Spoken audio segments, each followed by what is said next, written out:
Very good morning. Welcome to BRK the first edition. నేను పద్మ. ఈ రోజు ఏ పేపర్లో ఎలాంటి వార్త ప్రచురితమైందో చూసే ముందు మన అనలిస్ట్ను కూడా పరిచయం చేద్దాం. ఈరోజు మనతో పాటు కూడా జాయిన్ అవుతున్నారు political senior analyst Bandaru Rammohan Rao గారు. గుడ్ మార్నింగ్ అండి రామ్మోహన్ రావు గారు. Good morning. Very good morning. Okay, ఫస్ట్గా మనం తీసుకుందాం. నిన్న ఆల్రెడీ మేడారం మహాజాతర స్టార్ట్ అవడం జరిగింది. ఈరోజు రెండో రోజు మహాజాతరకి సంబంధించి. సో ఈ జాతర గురించి ఒక 2 వర్డ్స్. అంగరంగ వైభోగంగా రంగా గిరిజన సాంప్రదాయాలతోని డోరు డప్పులు వాయిద్యాలతోని నిన్న గద్దెల మీదకి సమ్మక్క సారక్కలు తీసుకొచ్చారు. వరుసగా మొన్న పడిగిద్దరాజు అట్లాగే గోవిందరాజు గారిని తీసుకొచ్చారు. వరుసగా నిన్న సాయంత్రానికి పూర్తి స్థాయిలో జాతర మొదలైన లెక్క. నిన్నటికే దాదాపు 30 లక్షల మంది పైగా నిన్న దర్శించుకున్నారు అంటున్నారు. ఇవాళ రేపు పూర్తి స్థాయిలో దర్శించుకుంటారు. 29, 30, 31 నుండి సాయంత్రానికి మళ్ళీ గద్దెల మీద నుంచి అడవిలోకి వెళ్ళిపోతారు. చిలకలగుట్ట అడవి నుంచి నిన్న ఏదైతే ఈ జనసంద్రం మొదలైందో మంత్రి, గిరిజన శాఖ మంత్రి, అట్లాగే అక్కడి లోకల్ ఎమ్మెల్యే సీతక్క గారు ఆ విగ్రహాలను తీసుకొచ్చే క్రమంలో ఆమె కూడా నదిలో నడుచుకుంటూ జంపన వాగు నడుచుకుంటూ వచ్చి మొక్కులు తీర్చుకున్నారు. వేలాది లక్షలాది మంది మొక్కులు తీర్చుకుంటున్నారు. ఇప్పటికే ఒక రకం జనసంద్రంగా మారిపోయింది. వాగు చాలా చిన్నగా కనపడుతుంది. గతంలో జంపన్న వాగు చాలా పెద్దగా కనపడేది. ఇప్పుడు జనసంద్రంతో సముద్రమే అక్కడ ఈనిందా అన్నట్టు తయారైంది. ఆ రకంగా మొత్తం మీద జనజాతర ఈ 3 రోజులు వైభవంగా జరుగుతుంది. క్షేమంగా వెళ్లి లాభంగా రమ్మని మనకు భక్తులను కోరదాం. ఎలాంటి విపత్తులు రాకుండా. అట్లాగే 4 వైపులా కూడా పోలీసులు మంచి బందోబస్తు చేశారు. సుమారు 18 శాఖలు ఈ మొత్తం మహాక్రతువులో నిమగ్నమై ఉన్నాయి. ప్రతి దగ్గర కూడా అంటే మనకు టెంట్లు లభించడంలో కానీ లేకుంటే బస్సుల సౌకర్యంలో కానీ అద్భుతంగా పనిచేస్తున్నారు. ముఖ్యంగా టిఎస్ఆర్టీసీ, టీజీఆర్టీసీ వాళ్ళు స్పెషల్ బస్సులు వేశారు. అక్కడికి గద్దెల వరకు పోతాయి. మిగతా ప్రైవేట్ బస్సులను ఆసరా చేసుకొని లేకుంటే కార్లలో కంటే మన గవర్నమెంట్ బస్సులో పోమని చెప్పి వాళ్ళకు ప్రచారం చేస్తున్నారు. అది గద్దెల వరకు పోయి దించేసి వస్తాయి కదా. దానివల్ల ఏంటంటే రద్దీ ఎక్కువగా ఉండదు. మనకు వాహనాలు అయితే 5 కిలోమీటర్లు 10 కిలోమీటర్ల దూరంలో కూడా ఆపిపోవాల్సి వస్తుంది. ప్రైవేట్ వాహనాలు అయితే ప్రభుత్వ వాహనాలతో పోతే పూర్తి స్థాయిలో దర్శనం చేయిస్తామని చెప్పి ఆర్టీసీ పరిచయం ఇప్పటికే ప్రచారం చేసింది. ఏదైనా సరే మంచి ఏర్పాట్లు చేశారు. ఆ ఏర్పాట్లు ఎట్లా కొనసాగాలి, ఆ తర్వాత ఎలాంటి అంటువ్యాధులు రాకుండా కూడా జాతర తర్వాత మనకు ఇట్లాంటివి అంటువ్యాధులు రాకుండా కూడా ఆరోగ్య శాఖ కూడా మంచి ఏర్పాట్లు చేసింది. ఎక్కడికక్కడ ఫ్రెష్ గా స్నానాలు చేయడానికి కానీ ఇతరత్ర బట్టలు మార్చుకోవడానికి కానీ గుడారాలు లేకపోతే టెంట్లు వేసింది. మనుషులు కూర్చోవడానికి కానీ చేసింది. ఇప్పుడు జాతర చూడగానే అక్కడ నిలువెత్తు బంగారం తమ ఎత్తు బంగారాన్ని సమర్పించి వాళ్ళు మళ్ళీ అడవిలోకి వెళ్ళిపోయి ఎక్కడికక్కడ వంటలు చేసుకుంటున్నారు. మంచిదట. అంటే హైజీన్ మెయింటైన్ చేసే ప్రయత్నం ప్రభుత్వం చేస్తుంది. ఈ జాతర అద్భుతంగా సాగుతుంది. Okay right. ఒక విషాదకరమైన వార్త, దాన్ని చూసుకుని మనం మిగతా వార్తల్లోకి వెళ్దాం. నిన్న అనుకోని ఒక సంఘటన. మహారాష్ట్ర డిప్యూటీ సీఎం పవార్ అయితే అజిత్ పవార్ అయితే మరణించడం జరిగింది అందులో ఆ ఘట్టంలో. సో రాజకీయ పరిణామ కోణంలో కంటే కూడా ముందుగా ఆయన విషాదాన్ని చాలా బాధపడాల్సిన అంశం అయితే నిజంగాను. ఒక మహారాష్ట్రకి డిప్యూటీ సీఎంని అయితే కోల్పోవడం జరిగింది. ఒక మంచి నాయకుడిని ఎన్సీపీ అయితే కోల్పోయిందని అనుకోవాలి. సో ఈ అంశాన్ని గురించి ఏం చెప్తారు? నిన్న మనం పొద్దున మాట్లాడుకున్నప్పటికీ ఆయన విమానం కూడా ఎక్కలే. సరిగ్గా 8 గంటలకు ఎక్కితే 8:32 నిమిషాల వ్యవధిలో ప్రమాదం జరిగింది. ఇంకొక 5 నిమిషాలు అయితే ఆయన రైల్వే మీద దిగేవాడు. విమానం క్షేమంగా చేరుకునేది. బారామతి నియోజకవర్గంలో ఎన్నికల ప్రచారానికి వెళ్తూ అజాత శత్రువు, నిజంగా చెప్పారని 4 దశాబ్దాల అద్భుతమైన రాజకీయ జీవితం ఉన్న అజిత్ పవార్ గారు, శరద్ పవార్ గారి తమ్ముడి కొడుకు బాబాయ్ అబ్బాయి అనే పేరున్న వాళ్ళిద్దరికి కూడా ఆయన మరణించడం చాలా విషాదకరం. ఒక అద్భుతమైన నాయకుడిని మహారాష్ట్ర ప్రజలు కోల్పోయారు. మనందరం దేశ ప్రజలు కూడా కోల్పోయినట్టు లెక్క. ఆయన ఒక రకంగా చెప్పాలంటే 6 సార్లు ఉప ముఖ్యమంత్రి, 8 సార్లు మనకు ఎమ్మెల్యే, ఒకసారి ఎంపీ. ఆయన జీవితం 23 ఏళ్లకే రాజకీయ జీవితం మొదలుపెట్టారు. ఆయన రాజకీయ జీవితంలో ఆ రాజకీయ దురంధుడిగా పేరుంటారు. అంటే బాబాయ్ మన పెదనాన్న అడుగుజాడలను నడుస్తూ మొదట్లో సహకార చక్ర ఫ్యాక్టరీ మెంబర్ గా, ఆ తర్వాత 81, 83 నుంచి తర్వాత వరుసగా సహకార రంగంలో కృషి చేసి 91లో మొట్టమొదటిసారి బారామతి నియోజకవర్గం ఎంపీ అయ్యారు. ఆ తర్వాత కొద్ది రోజులకే రాజీనామా చేసి ఎమ్మెల్యేగా ఎన్నికై అప్పటి నుంచి ఇప్పటి దాకా అనేక మంది మంత్రివర్గాల్లో శరద్ పవార్ మరాఠా యోధుడు అంటాం.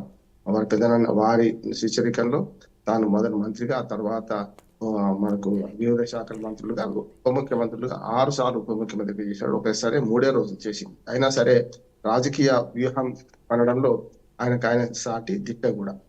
అట్లాగే ఆయన అవసరమైతే తన పెద్దనాన్నను కూడా వ్యతిరేకించి పార్టీ చీల్చిండు. పార్టీ చీల్చడమే కాదు, మొన్నటికి మొన్న ఆయన ఆయన పార్టీ అంటే చీలిన పార్టీ అసలైన పార్టీగా గడియారం గుర్తు అజిత్ పవార్ వర్గానికి కేటాయించబడింది. ఎలక్షన్ కమిషన్ కేటాయించింది. పార్టీ వ్యవస్థాపకుడైన అంతకుముందు కాంగ్రెస్ లో ఉండి సోనియా గాంధీకి వ్యతిరేకంగా విదేశీ వనిత అని చెప్పి బయటకు వచ్చిన శరద్ పవార్, అట్లాగే పిఎస్ సంగ్మా వాళ్ళు ఒక పార్టీ పెట్టుకున్నారు. నేషనల్ కాంగ్రెస్ పార్టీ అని, నేషనలిస్ట్ కాంగ్రెస్ పార్టీ అని. అందులో దాన్ని చిలికి తీసుకొచ్చి అసలైన నేషనలిస్ట్ కాంగ్రెస్ పార్టీ తమది అని చెప్పి అజిత్ పవార్ నిరూపించుకున్నారు. అట్లా ఆయన రాజకీయ జీవితం అద్భుతంగా సాగుతున్న క్రమంలో ఇప్పుడు ఉప ముఖ్యమంత్రిగా కొనసాగుతున్న క్రమంలో ఆయన విమాన ప్రమాదాలు మరణించడం చాలా విషాదకరం. ఇక రెండవ విషయం కూడా మాట్లాడుకోవాలి. విమాన ప్రమాదాలు కొత్త కాదు, కానీ మనం చాలా ప్రమాదాలు జరిగినప్పుడే ఎంతో పెద్ద ఎత్తున జరుగుతున్నాయి అనుకుంటున్నాం. కానీ 5 లక్షల కిలోమీటర్ల ప్రయాణంలో కేవలం 10.001 మాత్రమే ప్రమాదాలు జరుగుతున్నాయి. ముఖ్యంగా ఈ ప్రమాదాలలో ఆ మధ్య చూసిన పెద్ద ప్రమాదం మన భారతదేశంలో మనకు అహ్మదాబాద్ నుంచి టేకాఫ్ అయిన నిమిషంన్నరలో పడిపోయిన విమానంలో 243 మంది ప్రయాణికులు చనిపోయారు. అట్లానే ఆ కూలిన ఇంజనీరింగ్ మన కాలేజీ భవనం, మెడికల్ కాలేజీ భవనం మీద కూలడంతో మరో 19 మంది చనిపోయారు. 264 మంది ప్రాణాలకు ముప్పు కలిగింది. కానీ చాలా సార్లు చూస్తున్నాం మనం. ఆనాటి మొన్నటి మన తెలుగు రాష్ట్రాల్లో అయితే బాలయ్య గారు కానీ, మనకు రాజశేఖర రెడ్డి గారు కానీ, అట్లానే దేశవ్యాప్తంగా చూస్తే మాధవర సింధియా కానీ, ఇట్లా చూసుకుంటే అసలు సుభాష్ చంద్రబోస్ నుంచి మొదలు పెడితే 1945 నుంచి మొదలుకొని ఇప్పటిదాకా చాలా విమాన ప్రమాదాల్లో పెద్ద విమానాలు కాకుండా చిన్నవి కూడా బాగా చాలా ప్రమాదాలు జరిగిన సందర్భాలు చూస్తున్నాం. యాక్చువల్ గా బారామతి విమానాశ్రయం చాలా చిన్నది. అది లోకల్ గా రోజు ప్రయాణికులు చేరవేసేది కాదు. అది అంటే ప్రైవేట్ జెట్ విమానాలు ఆపుకోవడానికి, లేకుంటే హెలికాప్టర్లు ఆపుకోవడానికి, అక్కడి నుంచి ఏమైనా ఎయిర్కు తీసుకుపోవడానికి, అట్లాగే శిక్షణ విమాన సంస్థగా అక్కడ పనిచేస్తున్నది. పూనాకు బొంబాయికి మధ్యన, అంటే ఆ రెండింటి మీద భారం పడకుండా ఈ ప్రైవేట్ విమానయాన సంస్థలు అక్కడ ఒక రకంగా షెల్టర్ ఏర్పాటు చేసుకున్నట్టు లెక్క. మనం క్యాబులు కదా, ఎట్లాగూ ఓలా కానీ ఇవన్నీ తీసుకుంటాం కదా కార్లు, అట్లానే అవి కూడా ప్రైవేటు చిన్న విమానాలు, వాటిని అద్దెకు తీసుకొని నడిపించే క్రమంలో మనకు రిలయన్స్ సంస్థ మెయింటైన్ చేస్తుంది ఆ విమానాశ్రయాన్ని. నా ఉద్దేశం ఏంటంటే సాంకేతిక పొరపాట లేకుంటే మానవ తప్పిదం అంటే నిన్న ఈ రెండు కాదు, ఈ రెండింటికంటే మించి ప్రకృతి వైపరీత్యం అనొచ్చు. అంటే నిన్న మంచు కురుస్తున్నది, నిజంగా ఆ రన్వే కనపడే పరిస్థితులు లేదు. కానీ పైలట్ చాలా సీనియర్ పైలట్ అట. ఎందుకంటే ఇట్లాంటి రాజకీయ నాయకులు ప్రముఖులు పోయినప్పుడు పైలట్లను కూడా ఎంపిక చేసేటప్పుడు చాలా జాగ్రత్తగా ఎంపిక చేస్తారు. 2 పైలట్లు, కో పైలట్ ఉన్నాడు, దాంతో పాటు 4 సిబ్బంది, అంటే తాను కాకుండా ఇంకో 3 సెక్యూరిటీ గార్డు ఉన్నారు తనకి. 6 ప్రత్యక్ష సాక్ష్యం ఒకటి లేకుండా అందరూ చనిపోయారు విమాన ప్రమాదంలో. నిన్న 8 గంటల దాకా మన ప్రోగ్రాం అయిపోయింది, అప్పుడప్పుడే బయలుదేరాలైనా ఆ రకంగా నిన్న మనం మాట్లాడుకోలేకపోయినాం. ఇంకొక మాట కూడా మాట్లాడాలి. ఈ విమాన ప్రమాదానికి కారణాలు ఇప్పటికే పేర్కొంటున్నారు. ముఖ్యంగా మంచు పడటం వల్ల, రన్వే కనపడకపోవడం వల్ల. రన్వే పక్కనే ఒక పెద్ద సిమెంట్ రోడ్, ఆ సిమెంట్ రోడ్డే రన్వే అనుకొని దిచ్చబోయి మళ్ళీ దాన్ని మళ్లించబోవడం వల్ల వచ్చిన ప్రమాదం ఇది. పైలట్ చాలా శాశక్తులు ప్రయత్నం చేశారు. అట్లానే మనకు ఈ మొత్తం వీటిలో ఈ ప్రమాదాలు చూసుకుంటే, ఒకటేమో ప్రతిసారి ప్రైవేట్ విమానాలన్నీ కూడా చిన్న విమానాశ్రయాలు ఆపుకొని అవి కూడా వాళ్ళకి అవసరం లేనప్పుడు రెంట్కు నడుపుతున్నారు వాళ్ళు కూడా. అంటే మనం మామూలుగా కారు ఒక 2 నెలలు ఎటైనా ఊరికి పోయినప్పుడు, లేకపోతే వేరే విదేశాలకు పోయినప్పుడు 6 నెలలు నడిపియం కదా, రాగానే సర్వీసింగ్ చేసి నడిపిస్తాం. అప్పుడు కానీ స్టార్ట్ కాదు. అట్లానే వీళ్ళు కూడా మరి నెలల తరబడి ఖాళీగా ఉన్న విమానాలు సాంకేతికంగా రోజు దాన్ని పరీక్ష చేస్తున్నారా, రోజు కనీసం అరగంట గంట ఫ్లై చేస్తున్నారా, అప్పుడు మాత్రమే సరిగ్గా ఉంటది. దాని మీద ఉంటున్నది. మళ్ళా డీజీసీఏ భద్రత కూడా ఎట్లా ఉన్నది. అలాగే విమానాశ్రయంలో సౌకర్యాలు కూడా తక్కువ ఉంటాయి. ఇప్పుడు బారామతి విమానాశ్రయం చాలా చిన్నది కనుక అది నైట్ విజన్ ఉండదు, లేకపోతే ఇట్లాంటి మంచు పడ్డప్పుడు క్లియరెన్స్ కోసం అని GPS వాటి లొకేషన్ కూడా ఉన్నా కూడా అంత క్లారిటీ ఉండదు మనకి. ఏదైతే బాంబే కానీ పూణే పెద్ద విమానాశ్రయాలు ఉన్నంత క్లారిటీ ఉండదు.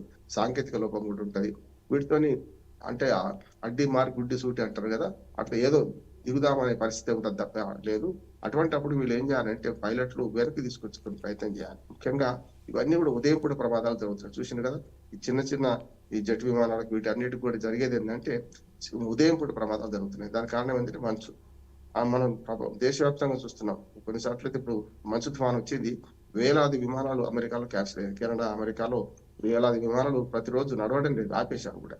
మరి అటువంటి అప్పుడు ఇంత పొద్దున పోతున్నప్పుడు రాజకీయ నాయకులు, ముఖ్యంగా ఇటువంటి నాయకులు, నేతలు శ్రద్ధ తీసుకోవాల్సింది ఏంటంటే వాతావరణం బాగుంటే పోదాం, లేకుంటే లేదని. గతంలో రాజశేఖర రెడ్డి గారు కూడా మొండికేసి వద్దు సార్ అంటే కూడా వినకుండా పోదాంలే మాకు రచ్చబండ ఉంది పోదామని చెప్పి వెళ్ళడం వల్ల జరిగిన ప్రమాదం చూశాం మనం. అంటే ఒక్కోసారి నాయకుల మాటలు వీళ్ళు వినలేరు.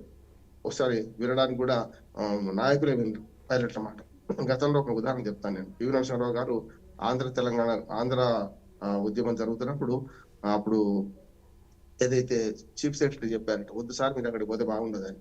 అంటే వినలేదట పివి నరసింహారావు గారు. అప్పుడు వెంటనే ముఖ్యమంత్రిగా ఉన్న ఆయనను పైలట్ దిగమన్నారు.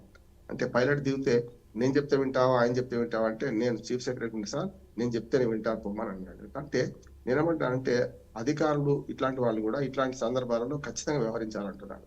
అట్లా కాకుండా కొన్నిసార్లు ఈ సాంకేతిక ఇబ్బంది పొరపాట్ల కూడా ఏటీసీతోని మొత్తం సంబంధాలు తెగిపోయినాయి, ఇంకేమైనా గురించి తెలవాల్సి ఉన్నది. ముఖ్యంగా బ్లాక్ బాక్స్ కనుక బయటపడితే ఎట్లా ఉన్నది, బయటపడితే దాని ద్వారా ఇంకా ప్రమాదానికి కారణాలు తెలిస్తే చివరిలో మనకు కమాండ్ కంట్రోల్ నుంచి ఎలాంటి ఆదేశాలు వచ్చినాయి, ఏం చేశారు, ఎట్లా ప్రమాదం తప్పించగలిగారా లేకుంటే ప్రమాదానికి గురయ్యారా అనే దాని మీద వస్తుంది. చాలా మంది ప్రమాదానికి తప్పించుకొని కూడా మనకు మృత్యుంజయులుగా నిలబడ్డ వాళ్ళు ఉన్నారు. మన విదేశాల నుంచి మొదలుకొని చాలా మంది ప్రముఖులు, మన దేవేంద్ర ఫడ్నవీస్ కూడా ఇట్లాంటి ప్రమాదం ఎదుర్కొని ఆయన బతికి బయటపడ్డాడు. అంతేందుకు ఒకసారి నిజంగానే పైలట్లు కనుక కరెక్ట్ గా ప్రవర్తిస్తే కొన్నిసార్లు ప్రాణాలు కాపాడబడతాయి అంటున్నాడు. అదే మహారాష్ట్రలో మనకు మంచి ఉదాహరణ ఉంది. ఏంటంటే ఏక్నాథ్ షిండే గారు తన నియోజకవర్గానికి పోకుంటూ చిన్న విమానం హెయిర్ తీసుకొని దిగారు. దిగి ఒక 2 గంటలు లేట్ అయింది ఆ ప్రోగ్రామ్ వచ్చే కాలం.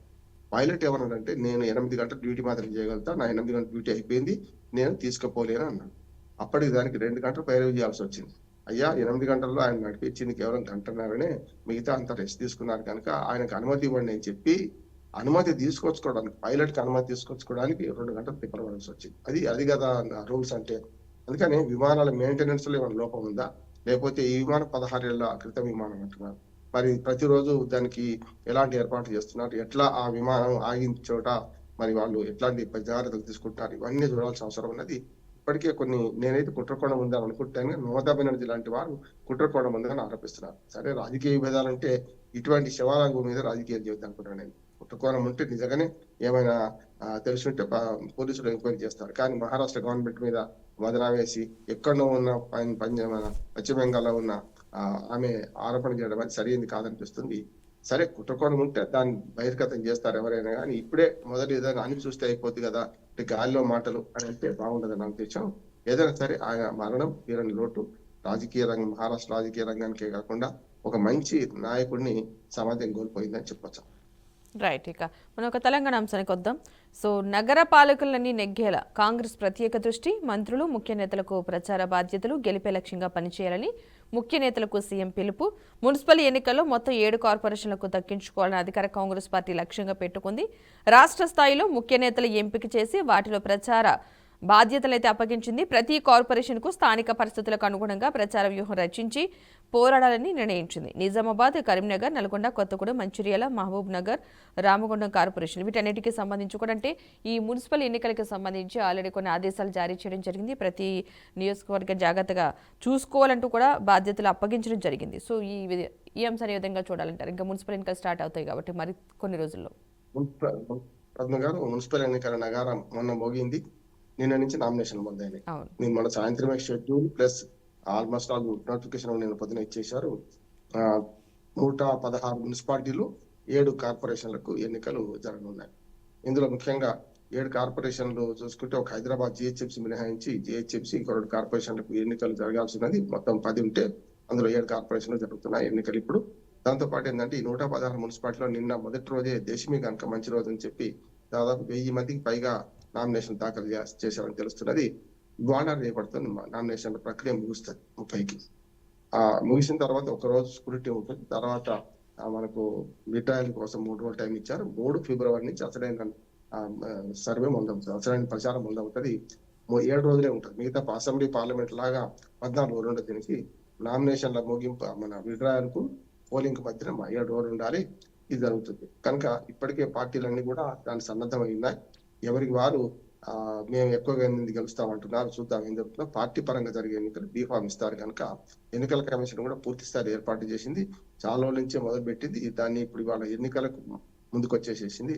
ఇట్లా పార్టీలన్నీ కూడా మూడు ముక్కలాట ఆడే ప్రయత్నం చేస్తున్నాయి నేను రాష్ట్రంలో ముఖ్యంగా గ్రామ పంచాయతీ మన ఎన్నికలు జరిగినాయి. గ్రామ పంచాయతీ ఎన్నికలలో బీజేపీ 5-6% గెలుచుకున్నది. కానీ పట్టణాల్లో కొంతవరకు బీజేపీకి పలుకుబడి ఎక్కువ కనుక ఇప్పుడు అధికార పార్టీ కాంగ్రెస్, తర్వాత ప్రతిపక్ష పార్టీ ప్రధాన ప్రతిపక్షమైన బీఆర్ఎస్, దాంతో పాటు ఈ బీజేపీ కూడా ముగ్గురు కూడా హోరాహోరీ పోరాడుతున్నారు.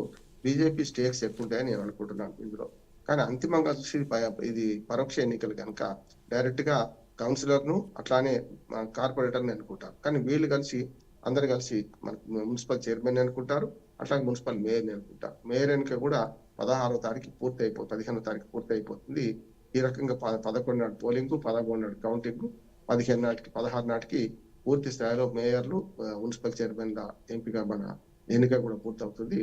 ఇందులో అధికార పార్టీకి కొంచెం ఎక్కువ అడ్వాంటేజ్ ఉంటుందని నేను అనుకుంటాను. ఎందుకంటే ఈ నామినేటెడ్ పదవులు కూడా ఉంటాయి అందులో. అంటే ఎవరైతే మనకు కోఆప్షన్ తీసుకుంటారు కనుక కోఆప్షన్ తీసుకునే క్రమంలో రాజ్యసభ సభ్యులు, లోక్సభ సభ్యులు, అట్లాగే ఎమ్మెల్యే, ఎమ్మెల్సీలు వీళ్ళందరూ కూడా తమకు ఎక్కడ మెజారిటీ తక్కువ ఉందో ఇండైరెక్ట్ ఎలక్షన్స్ కదా, సమానంగా కంటే ఇంకా ఎక్కువ గెలిచినా కూడా ఒక్కోసారి ఒకే దగ్గర ఈ కోఆప్షన్ తీసుకొని దాని ద్వారా వాళ్ళకు కూడా ఓటు హక్కు ఉంటుంది కనుక అప్పుడు ఏమవుతుందంటే దాని ఫలితాలు తారుమారయ్యే అవకాశం ఉంటుంది. ప్రజాభిప్రాయం ఒకవైపు ఉంటే ఒక దొడ్డిదారిన వచ్చే అవకాశాలు ఎక్కువ ఉంటాయి కనుక అధికార పార్టీ కాంగ్రెస్ కావచ్చు, ఇప్పుడు ఏ అధికార పార్టీ ఉంటే అధికార పార్టీకి కోఆప్షన్ మెంబర్ల ద్వారా కొంచెం అవకాశం ఎక్కువ ఉంటుంది అనుకుంటున్నాను. అయితే ఇప్పటికైతే ప్రచారం మొదలుపెట్టారు.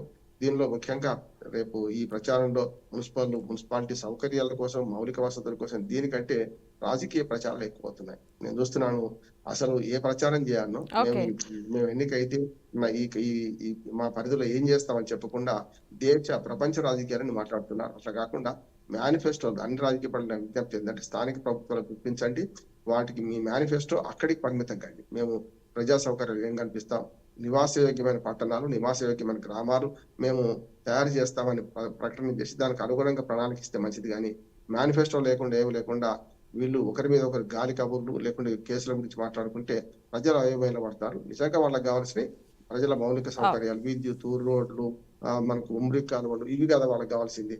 వీటి నివాసయోగ్యమైన పరిస్థితులు కల్పించడానికి ప్రయత్నం చేస్తారా, లేకుంటే మీరు రాజకీయ మురికినంతా పారేస్తారా అని రాజకీయ పార్టీలు నిర్ణయించుకోవాలి.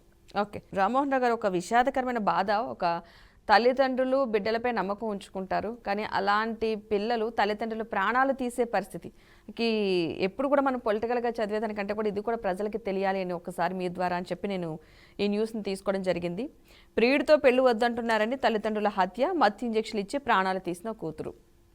నర్సుగా తాను పనిచేస్తున్న ఆసుపత్రి నుంచి ఇంజెక్షన్లు, ఖాళీ సిరంజిలతో బయటపడ్డ ఘోరం. వికారాబాద్ జిల్లా బంట్వారం మండలంలో ఈ ఘటన అయితే చోటు చేసుకుంది. ఇన్స్టాగ్రామ్లో పరిచయమైన యువకుడితో ప్రేమలో పడిన ఓ యువతి తనను పెంచి పెద్ద చేసిన తల్లిదండ్రులను వివాహం చేసుకోవద్దు అన్న ఒక కారణం చేత తన నర్సుగా పనిచేస్తుంది కాబట్టి ఆ నర్సు జాబ్ ఎలాగ చదివించారు కదా, దాన్ని ఊరికినే పోనివ్వకూడదు అనుకున్నారు ఏంటో, కానీ ఆ తల్లిదండ్రులే మత్తు ఇంజెక్షన్ ఇచ్చి చంపేసిన కూతురు. అసలు ఈ ఘటనని ఏ విధంగా చూడాలంటారు? తల్లిదండ్రుల ద్వారా పిల్లలు ఎవరు తప్పుదం వల్ల ఇలా తయారవుతున్నారు అనుకోవాలంటారు? పద్మ గారు, మీరు చాలా విషాదకరమైన మానవ సంబంధం ఎంత ముఖ్యమవుతున్నాయి అనడానికి మంచి ఉదాహరణ. నేను నిన్న దీని గురించి మాట్లాడితే జనగామ అడ్వకేట్స్ ఫోరం వాళ్ళు నాకు లెటర్ పంపి మా దగ్గర ఇట్లా జరిగినట్టు సార్, మీరు వార్త వచ్చింది చూడండి, శిక్ష వేయించామని చెప్పి వాళ్ళు పీపీ గారు పంపారు నాకు. అంటే తల్లిదండ్రులే కాదు, భర్తను చంపుతుంది, భర్త భార్యను చంపుతున్నారు, ఆస్తి కోసం తగాదులు ఉన్నాయి. అట్లా చూసుకుంటే నిన్న అదే కేసు, నిన్న జనగామ కోర్టులో జరిగిన కేసులో శిక్ష మాక్సిమం పనిష్మెంట్ ఇవ్వమంటే జీవిత ఖైదు వేశారు. అందులో ఇదే కొడుకులు భార్య కలిసి ఆయన వేరుగా ఉంటున్న తండ్రిని ఒత్తిడి చేసి భూమి అమ్మి నాకు డబ్బులు ఇస్తావా లేవని చంపేసిండ్రు. అందరు కలిసి రోకర్ బండతో కొట్టి చంపిండ్రు. ప్రజలందరూ చూస్తున్నా చంపేసేసి సరే వాళ్ళ మీద కేసు అయింది, జీవిత ఖైదు పడ్డది. ఏమంటే మానవ సంబంధాలు ముఖ్యం కావడానికి ముఖ్యంగా కుటుంబ వ్యవస్థ విచ్ఛిన్నమైంది. జనరల్ గా ఒకరి గురించి ఒకరు పట్టించుకునే అవకాశం లేదనమాట. నేను చూస్తున్నాను ఎవరికి వారే నాకు పిల్లలు ఏం చేస్తున్నారు తల్లిదండ్రులు తెలుస్తుంది, తల్లిదండ్రులు చేస్తున్నారు పిల్లలు తెలుస్తుంది, ఇది మధ్య తరగతిలో. కానీ ఇప్పుడు మనం చేస్తున్న కేసు చూసుకుంటే ఇప్పుడు ప్రేమలు మోహానికి, ఆకర్షణకు, ప్రేమకు తేడా చేస్తున్నారు.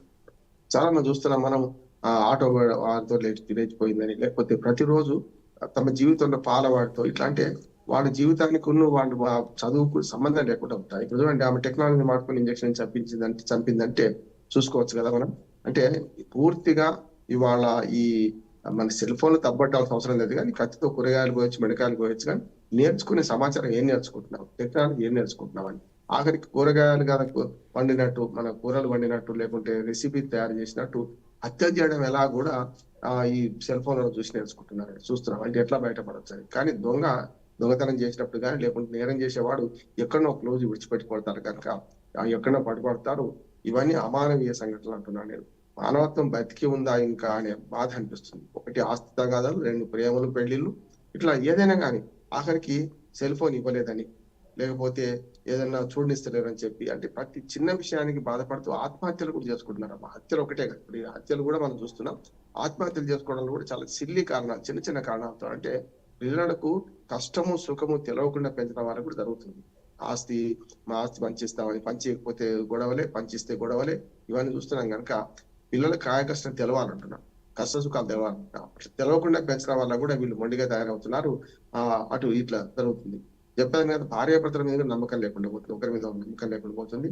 కుటుంబ సంబంధాలు ముఖ్యమైపోతున్న విధంగా చూస్తే, ఇట్లాంటి హత్యలు ఇవన్నీ చూస్తే మా సమాజం ఎటువైపోతుంది, ఆవేదన తప్ప ఇంకోటి ఏం లేదు.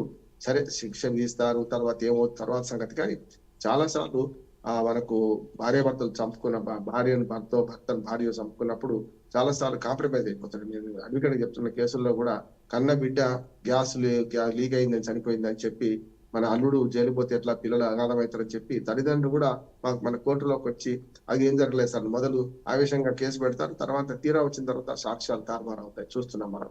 అంటే ఇందులో మళ్ళీ డబ్బు, ప్రేమలు ఇవన్నీ కూడా కీలకం అవుతున్నాయి. ఏదైనా సరే ఇట్లాంటి సంఘటన జరిగినప్పుడు కొంచెం హృదయం కలిసివేస్తుంది, మళ్ళీ జరగకుండా చూడాలని అనిపిస్తుంది. కానీ సమాజం కూడా బాధ్యత తీసుకొని ఈ కౌన్సిలింగ్ చేయాల్సిన అవసరం ఉంది. ఇట్లాంటి చిన్న విషయాలకు కూడా చేయాల్సిన అవసరం ఉన్నది. నేరాలు జరుగుతూనే ఉంటాయి, నేరాలు అయితే సమాజం సాధ్యం కాదు. కానీ తక్కువ జరిగే క్రమంలో, నేరాలు జరగకుండా నివారించే క్రమంలో సమాజం బాధ్యత ఉంది, రాజకీయం బాధ్యత ఉంది, పోలీసుల బాధ్యత. ఓకే ఓకే మరి ఏపీ అంశానికి అయితే వెళ్దాం. ఏపీ అంశానికి సంబంధించి చూసుకుంటే కనుక పేదలందరికీ ఇళ్ళు 2029 నాటికి 7.50 మందికి అందజేత, మొత్తంగా మరో 2,50,000 మందికి స్థలాల కేటాయింపు, జూన్ నాటికి లబ్ధిదారులకు 2.61 లక్షల ఇళ్ళు, హడ్కో నుంచి ఏపీ టిడ్కోకు 4,451 కోట్ల రుణ గ్యారంటీకి ఆమోదం, అమరావతిలో వీధిపోటున 112 ప్లాట్లు అయితే రద్దు, లాటరీ ద్వారా రైతులకు ప్రత్యామ్నాయ ప్లాట్లు, రాజధానిలో అనాథ పిల్లలకు పింఛన్లు మంజూరు, టీటీడీలో పలు పోస్టుల అప్గ్రేడెడ్కు అనుమతి, క్యాబినెట్ నిర్ణయాలు వెల్లడించిన మంత్రి పార్థసారథి. ఏపీకి సంబంధించి తీసుకున్నట్లయితే కనుక మరికొంతమందికి ఇళ్ల కేటాయింపు అంశం దగ్గర నుంచి, అదేవిధంగా లాటరీ ద్వారా రైతులకు ప్రత్యామ్నాయ ప్లాట్లు, అంటే వీధిపోటున్న ప్లాట్లకు రద్దు చేసి వేరే ప్లాట్లు అయితే ఇవ్వడానికి జరుగుతుంది. అంతేకాకుండా అనాథ పిల్లలకు పింఛన్ మంజూరు, అంతేకాకుండా టీటీడీలో పలు పోస్టుల అప్గ్రేడేషన్కు అనుమతి. సో ఈ అంశాల గురించి ఏం చెప్తారు? అన్నిట్లో ముఖ్యంగా అమరావతి గురించి నేను మాట్లాడాలనుకున్నాను. ఎందుకంటే అమరావతిలో ఈ మన రైతులు ఎవరైతే భూములు ఇచ్చారో ల్యాండ్ పూలింగ్లో, వాళ్ళలో మన 2013 చట్టాన్ని అమలు చేసే క్రమంలో ఏమైందంటే, భూములు ఉన్న వాళ్ళకే కాకుండా ఆ గ్రామంలో వృత్తులు ఉంటాయి, కూలి పని చేసుకుంటుంటారు. అటువంటి వాళ్ళకి మరి కూలి పోతుంది కదా, ఆ ఊరు మొత్తం అంతా అమరావతి రాజధాని కోసం తీసుకుంటే. అందుకని 2013 చట్టంలో ఇవన్నీ ఏర్పాటు చేశారు. అక్కడ వ్యవసాయ కూలీలకు కానీ, అక్కడ ఉన్న కుటుంబాలకు కానీ వాళ్ళకు కూడా పరిహారం ఇవ్వాలని పెన్షన్ ఇస్తున్నారు. ఇక్కడ వచ్చిన సమస్య ఏంటంటే, తల్లిదండ్రులు చనిపోయారు, పిల్లలు మిగిలిపోయారు. 18 ఏళ్ళు దాటిన వాళ్ళకి సహాయం చేసే రూల్ ఒకటి ఉన్నది. నిన్న కేబినెట్ లో అద్భుతమైన నిర్ణయం తీసుకున్నారంటే, ఆ పిల్లలు అనాథలు కావద్దు కదా, మా పిల్లలకు కూడా పెన్షన్ అందాలంటే రూల్స్ సవరించాలి. కనుక నిన్న ఆ పని చేశారు. కొన్ని వందల కుటుంబాలలో పెద్దవాళ్ళు చనిపోయారు, పిల్లలు మిగిలారు, వాళ్ళు 18 ఏళ్ళు నిండలేదు. అటువంటి వాళ్ళకి పెన్షన్ సౌకర్యం కల్పించే ప్రయత్నంలో భాగంగానే నిన్న నిర్ణయం తీసుకున్నారు. అది అద్భుతమైన మంచిది అంటున్నారు. ఎందుకంటే వాళ్ళని గాలికి వదిలేదు. రెండవది, ప్లాట్లు ఇచ్చే క్రమంలో చాలా మందికి వీధి పోటుతో ప్లాట్లు వచ్చినాయట. అప్పుడు ఏమవుతుంది, ఇవాళ వాస్తు పిచ్చి ఎక్కువైంది కూడా. నేను ఏమంటున్నాను, వీధి పోటు అనేది ఉండదు, ఏముండదు హేతువాద చూస్తే. కానీ సరే, వాళ్ళకు మరి మిగతా సమాజం అంతా అట్లున్నప్పుడు మనం ఏం చేయలేం కదా. ఇవాళ రేపు బిల్డర్స్ కూడా కట్టేటప్పుడు కానీ, ప్లాట్లు చేసేటప్పుడు కానీ చాలా వరకు జాగ్రత్త పట్టి వహిస్తున్నారు. కానీ ఇక్కడ గవర్నమెంట్ చేసింది కనుక ఏదో కొట్టేస్తే అయిపోద్ది కదా అని చెప్పి వీధి పోటు ప్లాట్లు దాదాపు 100 మందికి వచ్చినాయి. వీటిని మార్చి ఇంకోటి తీసుకోవడానికి అవకాశం ఇచ్చారు. కాకపోతే దానిలో ఏమైందంటే, ఎవరికైనా ఇదివరకు ఒరిజినల్ లబ్ధిదారు ఉన్నాడో వాళ్ళకే ఉంటే వెంటనే మార్చి వాళ్ళకి ఇచ్చేస్తున్నారు. ఎవరైతే వాళ్ళు అమ్ముకున్నారో దాన్ని మార్చడానికి వీల్లేదన్నారు. ఆ చట్టం కూడా కొంత మార్చి చాలా వరకు అందరికి న్యాయం చేసే పని చేస్తున్నారు. మరొక 7 గ్రామాల్లో వైకుంఠపురం నుంచి మొదలెడితే మరొక 7 గ్రామాల్లో సెకండ్ ఫేజ్ ల్యాండ్ పూలింగ్ మొదలైంది. అది వాళ్ళకు సరైన విధంగా నమ్మకం కలిగించాలంటే, అమరావతి రాజధానిలో పోయి మేము చేస్తున్నాం, అవసరం నష్టపోయిన వాళ్ళకి పరిహారం ఇస్తున్నాం అని చెప్పి బహిరంగంగా ప్రకటించడానికి మనం కేబినెట్ మీటింగ్ పనికొస్తున్నట్టున్నాను. ఇతర నిర్ణయాలన్నీ ఎప్పటికప్పుడు అమలు చేసేటివి కనుక కేబినెట్ నిర్ణయాల్లో చాలా నిర్ణయాలు మన పీపీపీ మోడల్లో మనకు పిడుగురాళ్ల మెడికల్ కాలేజీ గురించి మాట్లాడారు. చాలా విషయాలు మాట్లాడారు కనుక ఏదైనా సరే కేబినెట్ లో మంచి నిర్ణయాలు తీసుకుంటున్నారు. దాంతో పాటు కొన్ని సూచనలు సలహాలు కూడా తమ క్యాడర్ కి ఇచ్చారు. అధికారులు పోయిన తర్వాత కేబినెట్ మీటింగ్ అయిపోయిన చంద్రబాబు నాయుడు గారు అది నాన్ అఫీషియల్ అయినా సరే వాళ్ళు చేయాల్సిన బాధ్యత ఉన్నది. ఎందుకంటే 2-3 ఎమ్మెల్యేల మీద అనేకమైన తీవ్రమైన నేరారోపణలు వస్తున్నాయి. వాటి గురించి కూడా చంద్రబాబు నాయుడు గారు ఆవేదన వ్యక్తం చేశారు. కేబినెట్ మీటింగ్ లో జరిగే నిర్ణయాలు ఈ ఒక ఆంధ్రప్రదేశ్ అభివృద్ధికి దోహదపడతాయని భావిస్తామని. Okay, right. థ్యాంక్ యూ అండి రామ్మోహన్ రావు గారు, మంచి వివరణ విశ్లేషణ అందించినందుకు థ్యాంక్ యూ సో మచ్ అండి. రైట్, ఇక చూసారు కదండి, ఇది నాటి బీఆర్కే ద ఫస్ట్ ఎడిషన్. రేపటి ఫస్ట్ ఎడిషన్లో మళ్ళీ కలుద్దాం. Keep watching BRK news, Telugu సత్తా.